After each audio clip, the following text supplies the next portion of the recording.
Good day mga boss. Another day, another screen replacement na naman po tayo. Basag, no? Dito siguro yung tama. Oh. Ang model ng laptop HP 15S FC series. 4 months old pa lang daw ang laptop pero nadisgrasya na agad ng hindi malaman kung sino ang salarin. Dahil walang gustong umamin, kaya tara samahan niyo ako at panoorin kung paano ang tamang pag-install ng new screen para sa model na ito. Tanggalin ang 4 na screw na makikita sa ilalim ng laptop. Wala nang nakatagong screw pa sa ilalim ng rubber kaya hindi nyo na ito kailangang buksan. At pagkatapos dahan-dahanin mo ng buksan ang ilalim ng laptop.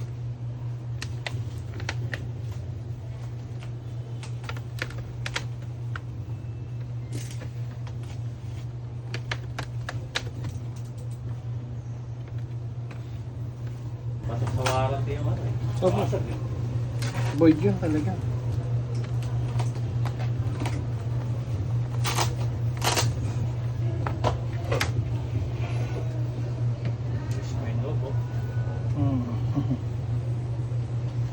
At pag nabuksan nyo na, tanggalin ang lahat ng screw ng battery.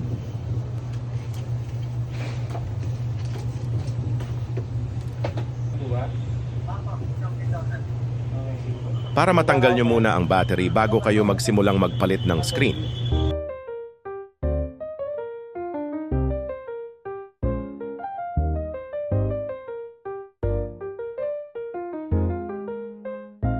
Ingat sa pagtanggal ng screen bezel para sa model na ito, sobrang dikit neto at kailangan nyo ng tamang gamit para matanggal nyo siya ng maayos at hindi maputol.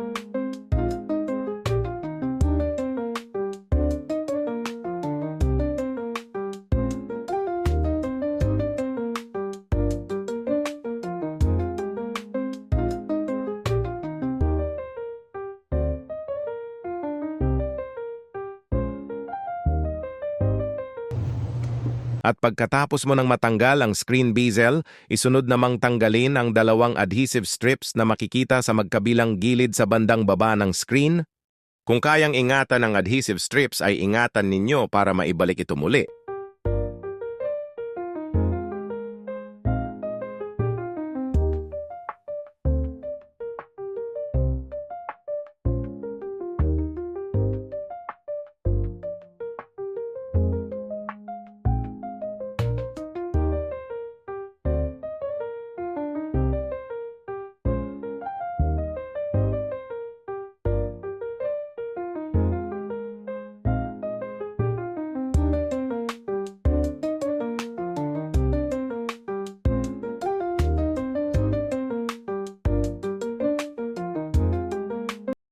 At pag natanggal mo na ang 2 adhesive strips, maaari mo nang matanggal ang LCD screen.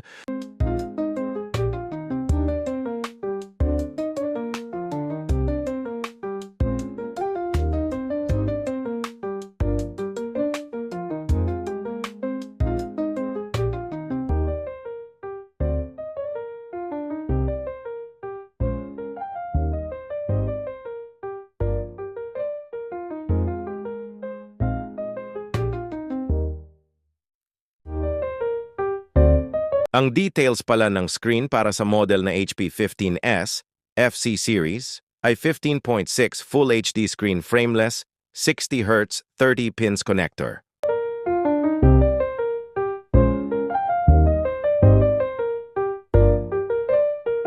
Bago ilagay ang screen, huwag kalimutang ibalik ang 2 adhesive strips sa 2 gilid ng screen.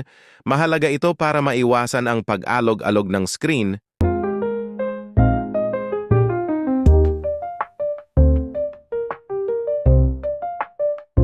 Sa mga naghahanap ng screen para sa model na ito, available po ito sa LCD Republic Laptop Service Center Cubao, San Mateo, and Montalban branch po o i-click nyo lang ang yellow basket na makikita sa bandang baba ng video na ito. At maaari din kayong mag-message sa aming Facebook page na LCD Republic Laptop Service Center para mag-inquire ng price at availability ng laptop screen para sa laptop po ninyo.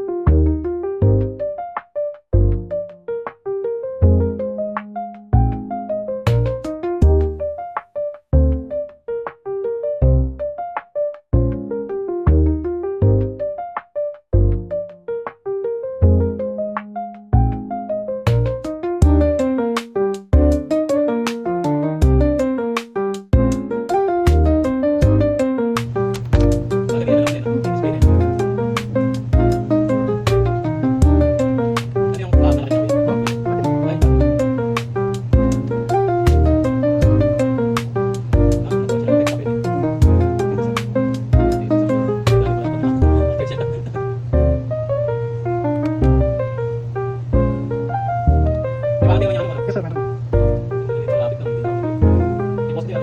Lagi po lang yun.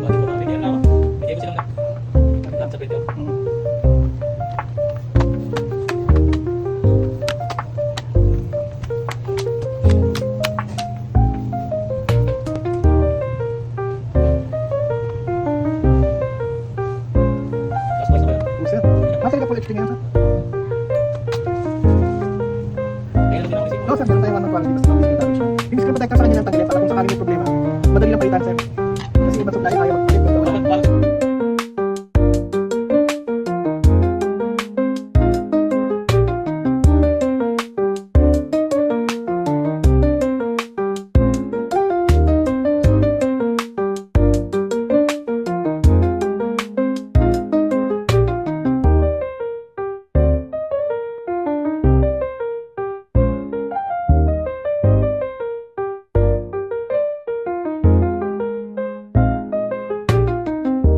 Ayan, tapos na mga boss, sana makatulong itong video na ito sa pagpalit ninyo ng screen para sa model na ito. Hanggang sa muli mga boss, salamat!